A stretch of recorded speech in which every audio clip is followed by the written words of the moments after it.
This video continues from the previous. Okay, so the next one, ask the right questions. It really helps to ask questions. Start with why. Why am I doing this? Why do I want to do this? How am I going to do this? What am I going to do? What do I need to do it? When am I going to do it? And then try to find an answer. It does sort of help you start to define what your goals are. And your goals may be, I just want to scribble in this notebook because it makes me feel good and helps get out my energy so that the next thing I draw is, I've released that fear of drawing on the page. So I'm just going to scribble on the page. It can be that too. That's cool. Here's an example though. What colors are associated with sadness besides blue? What line weights feel sad? What color scheme represents sadness? How much contrast should sadness have? Which shapes represent sadness? What texture does it have? And how should these elements be formatted using the principles to evoke a feeling of sadness? That will help you by defining those W's and H. That will help you to do that. Picasso had a blue period, which is when he painted monochromatic blue and blue-green paintings with just a little bit of warmth in there. And he was influenced by a journey through Spain and the suicide of a friend of his.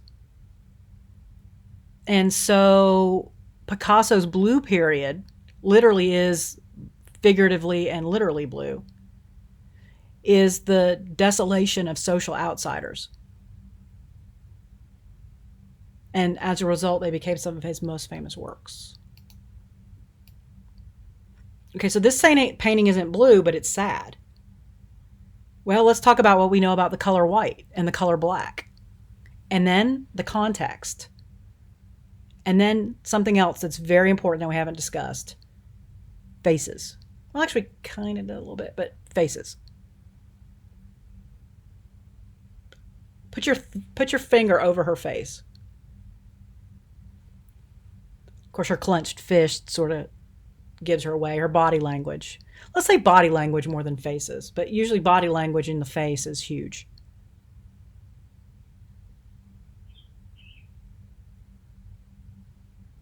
So because we're humans and we look at other humans for social cues,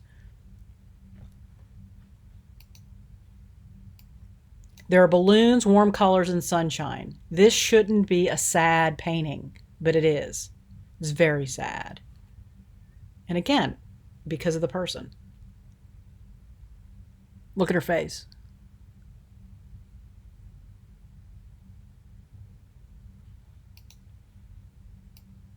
Have fun. I cannot stress this enough. Have fun. Having fun is one of the best ways to generate ideas. Okay, so I was a college student and there was a competition that my friends and I went to go watch. And we didn't sign up for it, and we figured it was full. But we got there and one of my friends running it, it was for the American Institute of Architecture students. And faculty and students had teamed up and they were going to compete in this competition, and nobody knew what it was. It was all, everybody got it on the same time in the same day. And one of our friends said, there's an empty spot left over. We want you guys to take it up. And we're like, all right, whatever. At that point, we were not committed to winning at all because, we hadn't thought about it. And so it turned out to be, they gave you food and you were to create a temple to the gods of food. And it was so much fun. And we just played. I mean, we really didn't have any rhyme or reason aside from the fact that we were, once your conscious brain starts to become creative all the time, anything and everything you do will start to become creative. It's just how your brain will operate. And so we were kind of in that place, right? We were older. I think I was in my senior year. So I'd been creative my whole life, but I had been formally creative in college for 6 years. And so it just sort of comes out. I can't draw something or do something that's not artistic because of the fact that that's just who I am, but I've had so much practice. Anyway, so there were 4 of us. And we had a good old time. We just had fun. And so they got to the end and they were like announcing the awards and everybody got an award, right? And so I was thinking, well, this is mean. They're not giving us an award. It's because we won. All we did was have fun. And they said the reason we won was because ours was so decadent that a temple to the gods of food would be decadent. And we just got that because we just had no fear, because it wasn't about winning for us. So I encourage people all the time.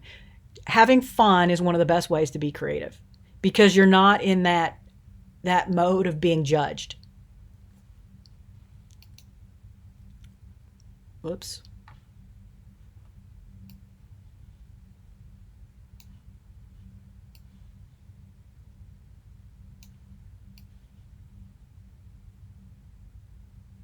So remember those field trips you took in school where you went to the art museum, and that if you touched the art, you got yelled at for it? Yeah, I did all the time. Well, some of us grew up, and some of us created the interactive art movement, and they actually have redefined the concept of museums to make them more interactive and immersive. And I just love that idea, so I wanted to share that. This is strange. I can't figure out what's happened here. All my slides are now off. But over here, they look like they're not. My window may have shifted. But the only thing I can do is move. Oh, it is. It's the window. There we go. Sorry about that. I moved this around. I don't know if I'm ever going to get it back to where it's supposed to be.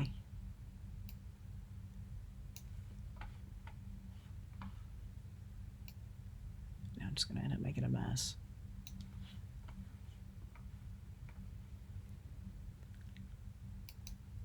Okay, here we go. So this artist, Andy Golub, in San Francisco, painted live nude models, and he tried to make their bodies look like they matched the Fisherman's Wharf. And it was just sort of this fun, free-spirited event. And they clearly were having fun. I lived in San Francisco for a year and a half. And there wasn't a single day that we didn't go to get lunch that we didn't pass some festival or some parade, people walking down the streets. And I would say probably a third of the time they were naked. Oh no, I don't understand why this is shifting like this. Work during your productive hours.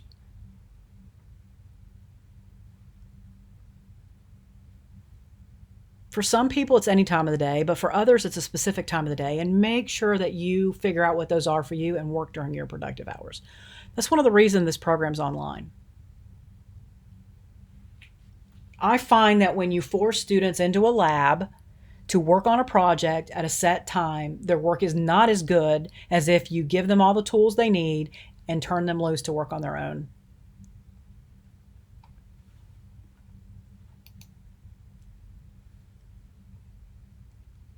Some people find music helps, but the release of creativity works from person to person. And there's no hard and fast rule of what time of day, emotion, or surrounding you should be in to become creative. Just do what works for you and experiment until you discover your fit. Try something.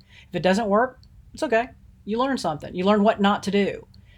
I think we undervalue that in our culture. We don't value how important it is to know what not to do. I think that's one of the best parts about getting old, is that you now know, don't do these things, and you don't waste your time doing them. That's just such great things to know. Such a great thing to know. This is just driving me nuts. I don't know what it's doing. I mean, it's done this before, but not like this.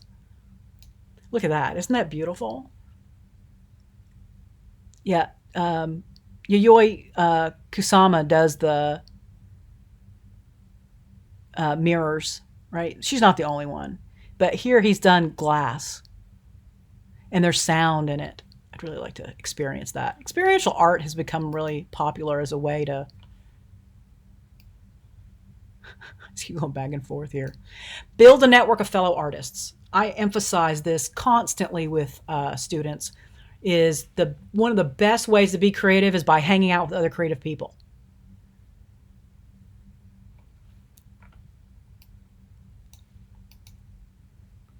Okay, take risks. And I don't mean go stick a fork in a light socket to see what will happen. You can figure that out by not doing that. What I mean is try something.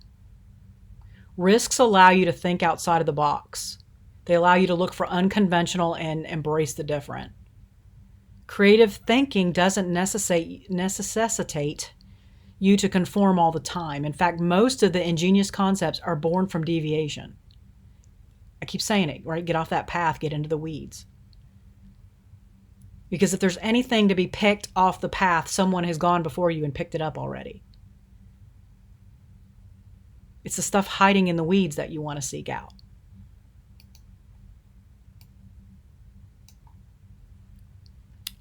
One of the most important things that you need to do is eliminate the fear of failure. It is okay to fail. Risk-taking and acting on bold ideas are valued over being perfect. Will some of these bold ideas fail? Oh, absolutely. And it's okay, because failure means you're stepping outside your comfort zone and moving towards innovation. And if you learn from what you have done wrong, or what has gone wrong, not necessarily you did anything wrong, just what's gone wrong, you get better at it. During the pandemic, I started making flowers out of leftover beads. And at first they're okay. I mean, you know, but over time, as I started to experiment and try new things, and now I'm doing them on purpose, I'm going to be able to sell them at some point when I have enough that I can justify doing that, because they're that good now. The first ones, nobody would pay me for. They're not good. They're okay, but nobody's going to pay me for them. It was the experience and the practice that got me to where I can now create something that is unique and original, and I can make money off of it. You by learning what not to do, it helps move you towards what to do. So there's this really cool idea, really cool concept. It's for kids, but you know, hey, we're big kids, right? Carve out time for Genius Hour. It's when you have your own projects, you figure out you decide what the project is, and you work on them. And it's not a pressure thing. It's not a deadline thing at all. It's a practice thing. It helps get you over that fear of being creative. Go on an adventure. Challenge yourself. Try something new. Create a themed treasure hunt for a friend and then have them do the same thing for you. Visit a place you've never been before and bring your sketchbook to record your feelings and obviously sketch. Then use those experiences to create new work.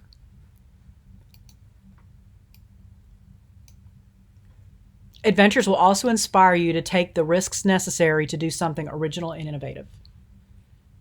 And I mean calculated risks, not stupid risks. We know there's a difference. But I want to say that just in case anyone was thinking that I'm saying go stick a fork in a light socket. Absolutely not.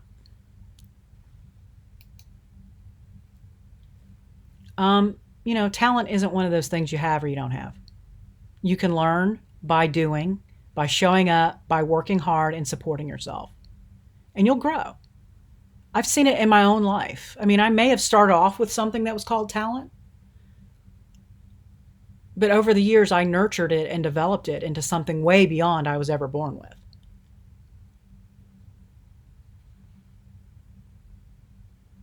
Okay, we're going to stop this here and continue in the next video.